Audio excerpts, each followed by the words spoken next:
कैमूर पहुंचे बिहार के प्रौद्योगिकी मंत्री कृष्ण कुमार मंटू एनडीए में अभिनंदन समारोह में की शिरकत। विधानसभा चुनाव में 225 सीटों पर एनडीए की जीत का किया दावा। झारखंड के स्वास्थ्य मंत्री इरफान अंसारी दिल्ली रवाना। पूर्व सीएम शिबू सोरेन का जाने की हालचाल। देवघर एयरपोर्ट पर देखने को मिली हलचल। हजारीबाग के सिलवार गांव स्थित जगन्नाथ मंदिर पहुंचे एसपी अंजनी अंजन। भगवान जगन्नाथ, बलभद्र और देवी सुभद्रा की पूजा की। 6 जुलाई को छपरा पहुंचेंगे केंद्रीय मंत्री चिराग पासवान। ककड़िया सांसद राजेश वर्मा ने दी जानकारी। कहा 243 सीटों पर एनडीए के साथ मजबूती से खड़ी है लोजपा। जमशेदपुर के इनकम टैक्स कर्मचारियों का हल्ला बोल। ट्रांसफर पॉलिसी के खिलाफ किया गया प्रदर्शन। लंबित मांगों पर सरकार को दी 9 जुलाई तक की मोहलत।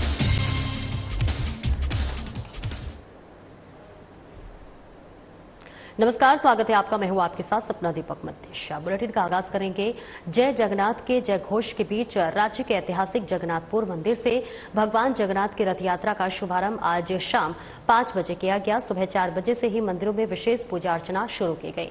5 बजे के बाद से आम श्रद्धालुओं के लिए मंदिर के पट खोल दिए गए। भगवान जगन्नाथ, बलभद्र और माता सुभद्रा की पूजा होती रहेगी। रथ यात्रा मेले से जायजा लिया हमारे संवाददाता चंदन वर्मा ने। देखिए।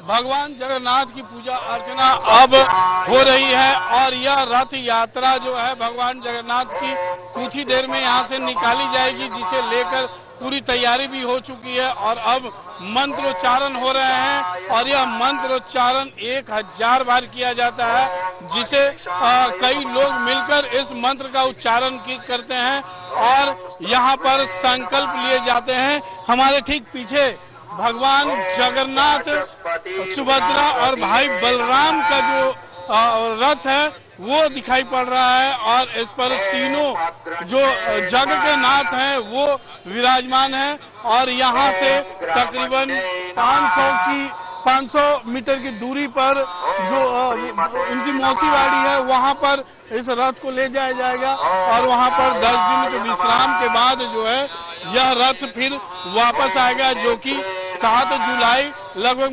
मानी जा रही है। तो ऐसे में इस मेला का भव्यता को देखते हुए कहें कि सुरक्षा बल जो है पूरी तरह से तैनात हैं। सुरक्षा के पुख्ता इंतजाम किए गए हैं।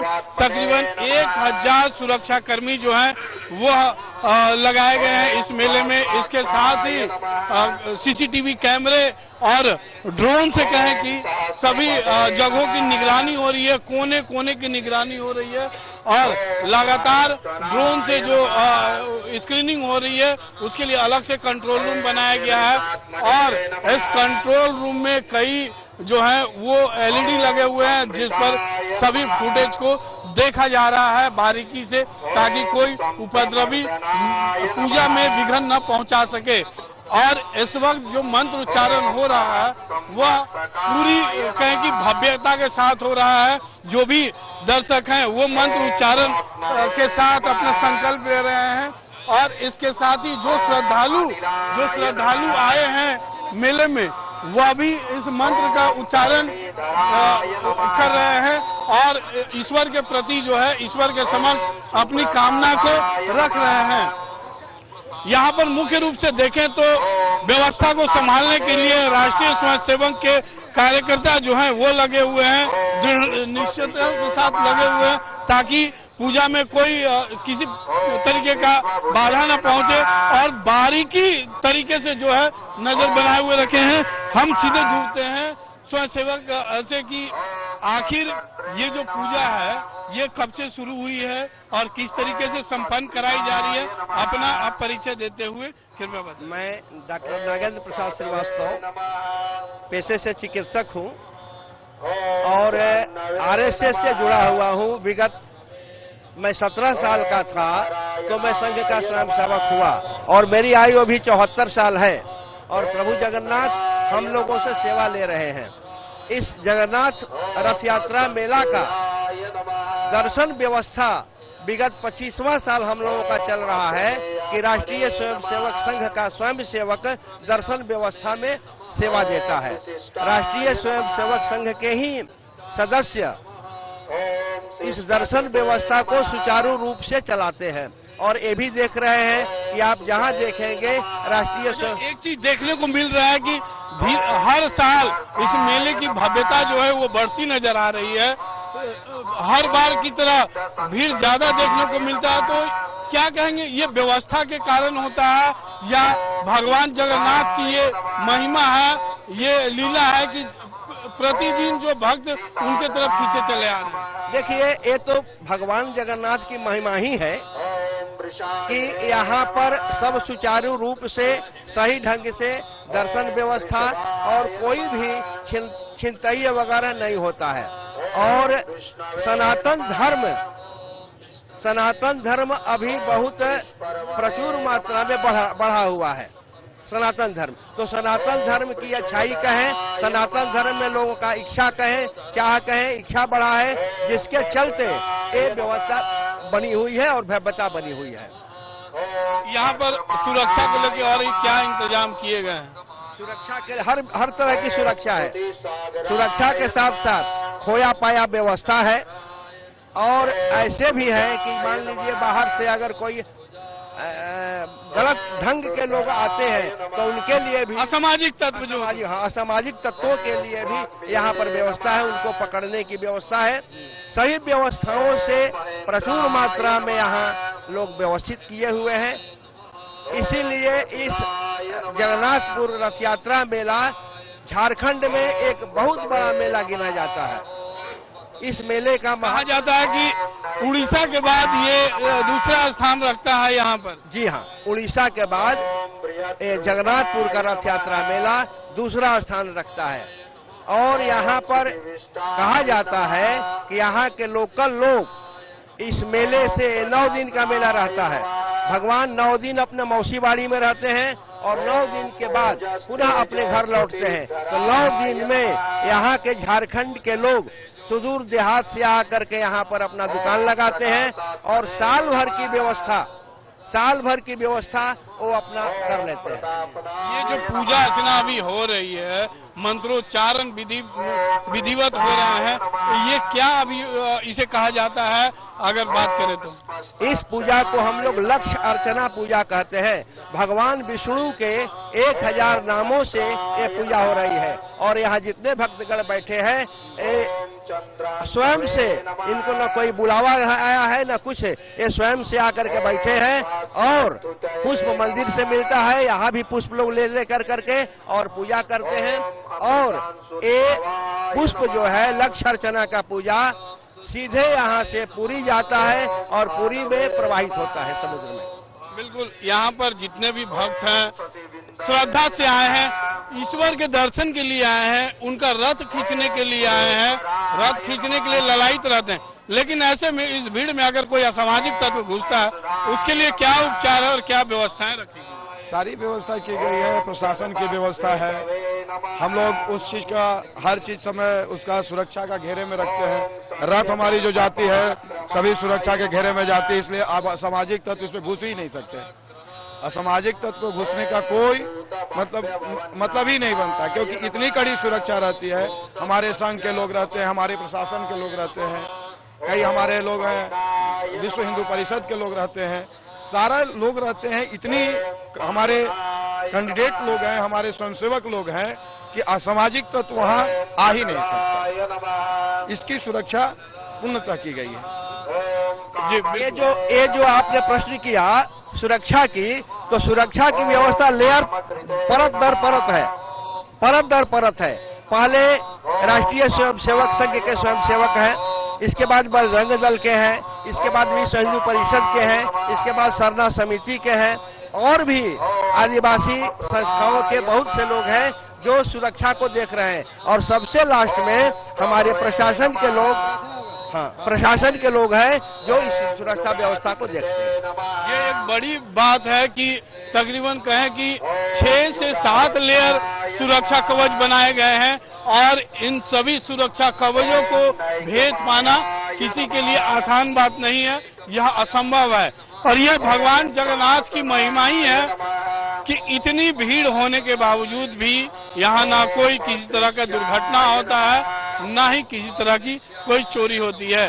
और यह भीड़ जो है लगातार हर वर्ष बढ़ते जाती है, क्योंकि जो उड़ीसा का जो पुरी है, वहां के बाद पूरे भारत में यहाँ दूसरा नंबर जो झारखंड का रांची जगन्नाथपुर मंदिर है, यह दूसरा स्थान रखता है भव्यता जगन्नाथ भगवान की पूजा को लेकर। तो एक तरह से कह सकते हैं कि ये भगवान जगन्नाथ की महिमा है, जो सबको एक सूत्र में पिरोए हुए हैं, एक सूत्र में बांधे हुए हैं। सीधे तौर पे एक बार और तस्वीरों के माध्यम से आपको भगवान जगन्नाथ की दर्शन कराना चाहूंगा, क्योंकि जो इस वक्त भगवान जगन्नाथ की जो श्रृंगार किया गया है, वह बिल्कुल मोहित कर देने वाला श्रृंगार है। क्योंकि जो भगवान जगन्नाथ है, उनके बगल में बहन सुभद्रा और बगल में जो है भाई बलराम भी बैठे हुए हैं। तो यह एक प्रतीक है परिवार को एक करने का, और जब परिवार में एकता की भावना आती है तो वह भावना समाज की ओर निकलती है, और समाज से ऊपर उठ के लोग देश के बारे में सोचते हैं। क्योंकि भावनात्मक रूप से जब देश से जुड़ाव होता है तो कहीं न कहीं हर देशवासी एक दूसरे को परिवार मानकर चलते हैं, और ऐसे में अखंडता जो है वो बरकरार रहती है। कोई भी उसे खंडित करने की कोशिश नहीं कर सकता है, कोई भी खंडित करने का प्रयास नहीं कर सकता है। यह एक कहें कि इस मेले के माध्यम से और भगवान जगन्नाथ के इस रथ से यह संदेश जाता है कि भारत एक ऐसा देश है जहां पर हर समुदाय के लोग रहते हैं, हर वर्ग के लोग रहते हैं, लेकिन जो यहाँ की संस्कृति इन लोगों को एकजुट करके रखती है, वह किसी और दूसरे जगह यह संस्कृति देखने को नहीं मिलती है। शायद इसीलिए भारत जो है पूरा विश्व में अपना एक अलग पहचान रखता है, और लगातार इन्हीं सब वजह से जो है वो अपना आगे का रास्ता तलाश रहा है। लेकिन इस बीच जो है भगवान जगन्नाथ के जो इस रथ यात्रा का जो मेला है, इसमें कई संदेश देखने को मिलते हैं। क्योंकि यहाँ पर जिस तरीके से सड़कों पे भी देखा जा रहा है कि यह जो संकल्प हो रहा है, इसमें हर वर्ग के लोग मौजूद हैं, ना ही कोई बड़ा और ना ही कोई छोटा का भेद है। सबको एक समान से यहाँ पर जो है बैठाकर संकल्प कराया जा रहा है, और यह संकल्प मंत्र जो है करीब 1000 बार किया जाता है, और इस 1000 बार संकल्प मंत्र के बाद जो है रथ यात्रा जो है निकलेगी, जो कि 500 मीटर की दूरी पर है मौसीबाड़ी। वहां पर भगवान जगन्नाथ अपने भाई बहन के साथ जाएंगे और 9 दिन का विश्राम करेंगे। 10वें दिन यानी 7 जुलाई को उनका रथ वापसी होगा, और उस दिन भी जो मेले की भव्यता है वह इससे ज्यादा देखी जाती है। भगवान जगन्नाथ पूरे विश्व का कल्याण करे, और इसी प्रकार जो शांति है वो बनी रहे। सहयोगी सूर्यान के साथ चंदन वर्मा। बिहार सरकार के मंत्री विजय चौधरी के दिए गए बयान पर राजनीतिक गलियारों में घमासान मच गया है। इस पर बीजेपी प्रवक्ता नीरज कुमार ने कहा है कि ये बयान एनडीए की एकता को दर्शाता है, और निश्चित रूप से आगामी विधानसभा चुनाव में सम्राट चौधरी और नीतीश कुमार के नेतृत्व में शानदार सफलता हासिल करेंगे। वहीं इसको लेकर आरजेडी भी चुप बैठने वाला नहीं है, और आरजेडी के प्रवक्ता एजाज अहमद ने कहा है कि विजय चौधरी अब बीजेपी की नीतियों में अपने को जोड़कर सम्राट चौधरी की तारीफ कर रहे हैं। ऐसे में अपने नेता नीतीश कुमार के खिलाफ साजिश कर रहे हैं। हम विजय चौधरी जी के उस बयान का जिसमें उन्होंने कहा कि बिहार में माननीय डिप्टी सीएम सम्राट चौधरी जी मुख्यमंत्री के बाद नंबर 2 के पोजीशन में हैं, उस बयान का स्वागत करते हैं। उनका यह बयान एनडीए की चट्टानी एकता को दर्शाता है, साथ ही यह भी दर्शाता है कि माननीय सम्राट चौधरी के सफल नेतृत्व में किस तरह से एनडीए और भाजपा दोनों आगे बढ़ रहा है, दोनों प्रगति कर रहा है। और निश्चित रूप से इनके नेतृत्व में बिहार में इस बार सम्राट चौधरी नीतीश कुमार जी के नेतृत्व में बिहार में इस बार हम लोग बहुत शानदार सफलता हासिल करने जा रहे हैं, जो कि विरोधियों को बर्दाश्त नहीं हो रहा है। विजय चौधरी जी, आप ये बताइए कि बिहार में भारतीय जनता पार्टी की नीतियों के साथ, भारतीय जनता पार्टी के विचारों के साथ अपने आप को जोड़ करके आप अब सम्राट चौधरी जी की तारीफ करने लगे हैं। सम्राट चौधरी जी को बिहार का नंबर 2 का नेता बताने लगे हैं। यह स्पष्ट रूप से कहीं ना कहीं आप अपनी राजनीतिक भविष्य आप अपने राजनीति को सुरक्षित करने के गर्ज से और नीतीश कुमार जी के संबंध में जो हम लोग पहले से कह रहे थे कि उनके भूजा पार्टी के लोग कहीं ना कहीं उनकी राजनीति को, उनकी सोच को एलिमिनेट करने की राजनीति में लग गए हैं। भारतीय जनता पार्टी के लिए, भारतीय जनता पार्टी के विचारों को मजबूती प्रदान करने के लिए ये लोग नीतीश जी के ही खिलाफ साजिश में लग गए हैं और ये साजिश अब स्पष्ट रूप से सामने आने लगा है।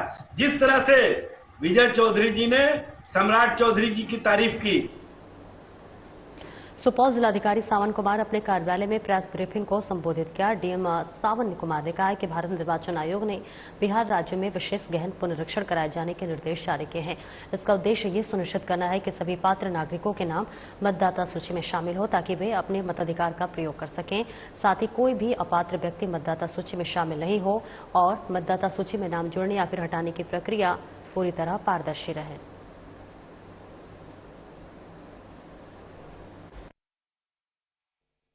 जो 326 है जिसके तहत प्रत्येक व्यक्ति जो भारत का नागरिक है वही मताधिकार हो, वो मतदान देने के लिए अधिकारी है, उसके पास वोटिंग राइट होगा। उसी के कॉन्सेप्ट को यूज करते हुए एक साथ 2025 से ये अभियान शुरू किया जा रहा है, स्पेशल इंटेंसिव रिवीजन, जिसमें हमारे प्रत्येक जो हमारे बीएलओ हैं वो हाउस टू हाउस प्रत्येक व्यक्ति जिनका नाम 2025 में जो मतदाता सूची प्रकाशित हुई उसमें नाम है उनके घर जा जाके इन्विटेशन फॉर्म देंगे और उनसे उस फॉर्म के भर के उसे वापस ले लेंगे ताकि उनका नाम जो आगे आने वाले चुनाव है विधानसभा बिहार का उसमें उसका नाम पब्लिश हो सभी डॉक्यूमेंट की सत्यता के साथ और वो अपने वोटिंग राइट का प्रयोग कर सकें। हर मतदाता को करना है, ये हर एक मतदाता करे जिसका नाम 2025 में जो प्रकाशित हुआ है उसमें उसका नाम है तो सबको करना पड़ेगा।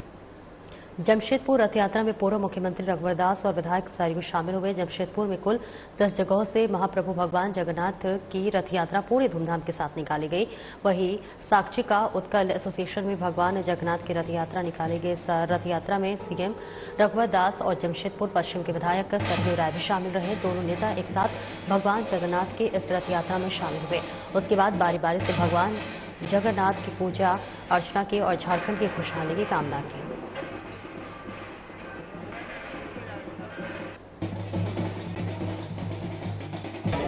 इतनी आस्था है कि अब देश के सभी राज्यों में आज के दिन रथ यात्रा निकलती है और जमशेदपुर में तो आधा दर्जन जगह यही जाने के लिए निकल है।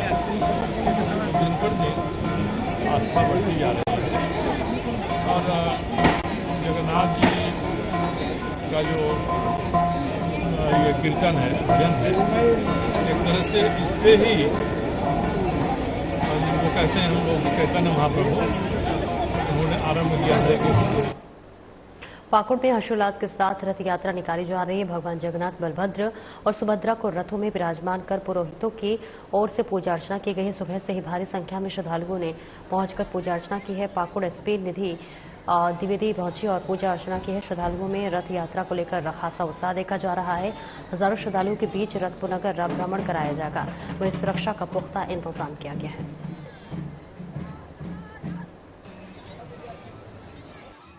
दिन रथ यात्रा के दिन मैं सभी पाकुड़ निवासियों को यही संदेश दूंगी कि हर्ष और उल्लास और सौहार्द से ये त्योहार मने।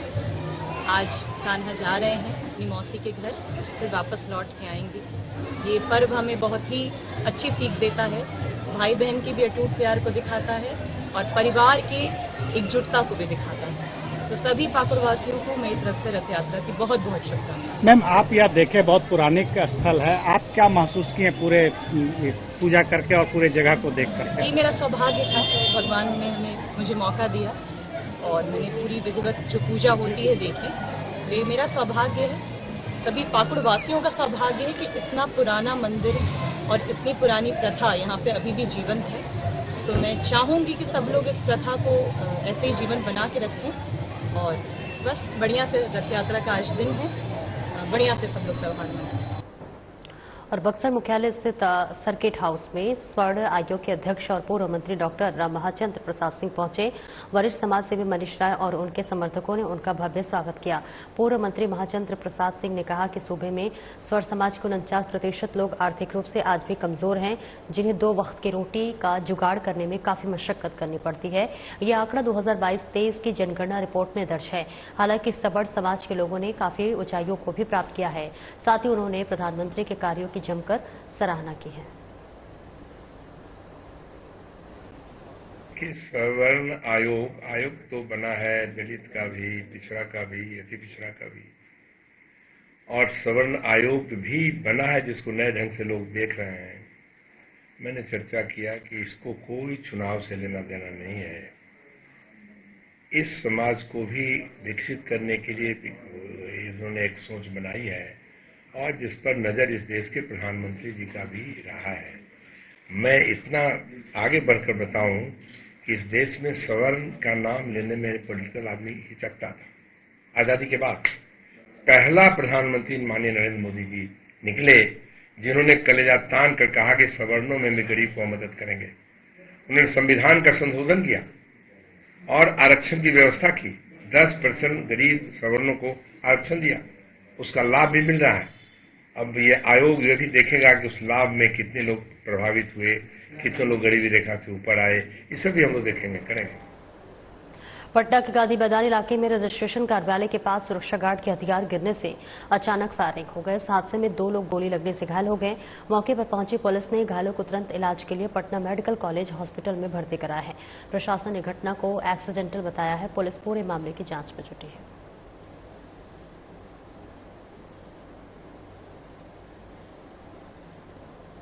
रजिस्ट्री ऑफिस में सुबह यह सूचना मिली कि जो गार्ड है उनके पास जो शॉटगन होती है वो उनके पास रखी थी, वो एक्सीडेंटली फायर हो गई है समहाउ और उससे 2 लोगों को घायल होने की सूचना है। बाकी जांच और तफ्तीश यहाँ पे की जा रही है कि कैसे ये घटना हुई। कैमरास की रिकॉर्डिंग खंगाली जा रही है और गार्ड के बारे में भी और पता किया जा रहा है कि वो सेफली क्यों नहीं इसको ऑपरेट कर रहे हैं। 2 लोगों को घायल होने की सूचना है। गोली अभी चेक कर रहे हैं कि लगी है कि नहीं, या छर्रे से ही उनको जो है। बोकारो जिले में नशे के कारोबार के नेटवर्क को ध्वस्त करने की जरूरत है। इसके लिए समाज को आगे आना होगा। ये चिंता बोकारो के एसपी और डीसी ने जताई है। इसके लिए समाज को आगे आने की भी अपील की जा रही है। राज्य में नशा मुक्ति अभियान को लेकर कार्यक्रम आयोजित किया गया है और इसका समापन भी हो गया है। अधिकारियों ने समाज में फैल रहे नशे के कारोबार और उसके उपयोग पर गहरी चिंता व्यक्त की है। सब लोग मिलकर जो सप्लाई चेन है उसको तोड़ेंगे। जहां जहां इस तरह का कारोबार हो रहा है, अगर आपको कोई सूचना मिलती है, आप जिला नियंत्रण कक्ष में सूचना दें। आपका नाम बताने की भी जरूरत नहीं है, केवल आप इंफॉर्मेशन वहां दे दें, हम कार्रवाई करेंगे। दूसरी बात ये कि इसको केवल इस रूप में नहीं देखिए कि हम नशा के आदत से बचें। ये आपके व्यक्तित्व निर्माण को में बाधक है, पूरे व्यक्तित्व को खोखला कर देगा। अभी जिस तरह से बहुत बहुत बधाई आप सबको, जिन लोगों ने ये नुक्कड़ नाटक किया, आप सबको बहुत बहुत बधाई। बहुत बढ़िया प्रस्तुति है। पर एक छोटा सा मैसेज था कि अंत में किडनी खराब हो जाता है। किडनी खराब होना एक व्यक्ति का यही इतना ही तक अंत नहीं होता। फिलहाल इस बुलेटिन में इतना ही। नमस्कार।